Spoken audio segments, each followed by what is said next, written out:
And welcome to எம்தில்.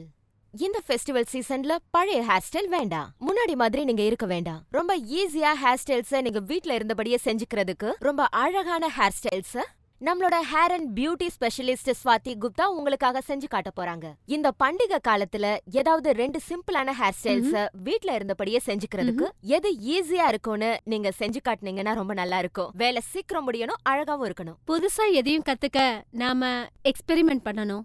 இந்த காலத்துல அழகா தெரியறது முக்கியம். அதனால வித்தியாசமா சைட்ல, பின்னாடி, முன்னாடி எதையாவது கொஞ்சம் மாத்தணும். வீட்லயே எப்படி செய்யறதுன்னு நான் உங்களுக்கு செஞ்சு காட்டுறேன். ஓகே, ஸ்டார்ட் பண்ணுங்க. தேங்க்யூ.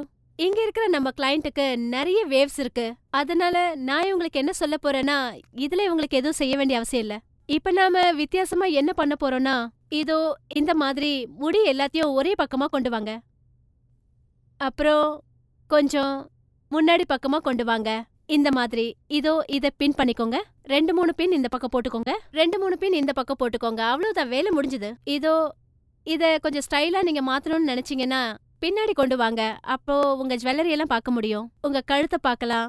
இத கொஞ்சம் நீங்க ஃபங்கியா மாத்தணும்னு நினைச்சீங்கன்னா கொஞ்சம் முடிய இந்த மாதிரி முன்னாடி விடுங்க. அவ்வளவுதான். உங்களுக்கு தேவையான அளவுக்கு ஹைட்டை உருவாக்கி விடுங்க. இது ஒருவேளை படத்துல வர மாதிரி தெரிஞ்சதுன்னா அப்போ நீங்க என்ன பண்ணணும்னா சைட்ல பண்ணத அப்படியே கொஞ்சம் மேல பண்ணுங்க. அது மட்டும் இல்லாம முடிய நல்லா தூக்கி வாருங்க. மறுபடியும் அதே மாதிரி ஃப்ரண்ட்ல ஒரு ஃபிளீக் விட்டுடுங்க. முகத்துக்கிட்ட இந்த மாதிரி முடி இருந்தா அது பார்க்கறதுக்கு ரொம்பவே நல்லா இருக்கும். இந்த மாதிரி முடிய தூக்கி வர்றது 60-70ஸ்ல ரொம்ப பிரபலமா இருந்தது. முகத்துக்கிட்ட அங்கங்க கொஞ்சமா முடி, அது அப்படியே பிரெஞ்சு ஸ்டைல், ரொம்ப நல்லா இருக்கும்.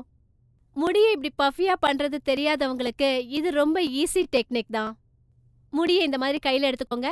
4 செக்ஷனா பிரிச்சுக்கோங்க. அப்புறம் இப்படி பொறுமையா பேக்வேர்ட்ல கோமிங் பண்ணுங்க. அது உடனே உங்களுக்கு ஒரு பஃபினஸ கொடுக்கும். பார்க்கறதுக்கும் ரொம்ப நல்லா இருக்கும். அத பீ ஹைவ்னு சொல்லுவாங்க, இல்லனா பூஃபோ. நீங்க இதை எப்படி வேணாலும் சொல்லிக்கலாம். ஸ்வாதி, நீங்க கொடுத்த டிப்ஸ் எல்லாம் ரொம்ப நல்லா இருந்தது. நீங்க கொடுத்த இந்த ஃபங்கி டிப்ஸ்க்குலாம் ரொம்ப ரொம்ப நன்றி. அப்புறம் உங்களுக்கும் ரொம்ப ரொம்ப நன்றி. ரொம்ப நேரமா நீங்க எங்களுக்காக போஸ்ட் கொடுத்தீங்க. இன்னைக்கு நீங்க நிறைய டிப்ஸ கத்துட்டு இருந்திருப்பீங்க. அதோட மட்டும் இல்லாம இவங்க சொன்னதை நீங்க செஞ்சும் பாருங்க. அதாவது புது புது விஷயங்களை ட்ரை பண்ணி பாருங்க. இந்த டிப்ஸோட நீங்க இந்த பண்டிகை காலத்தை நல்லா என்ஜாய் பண்ணுங்க.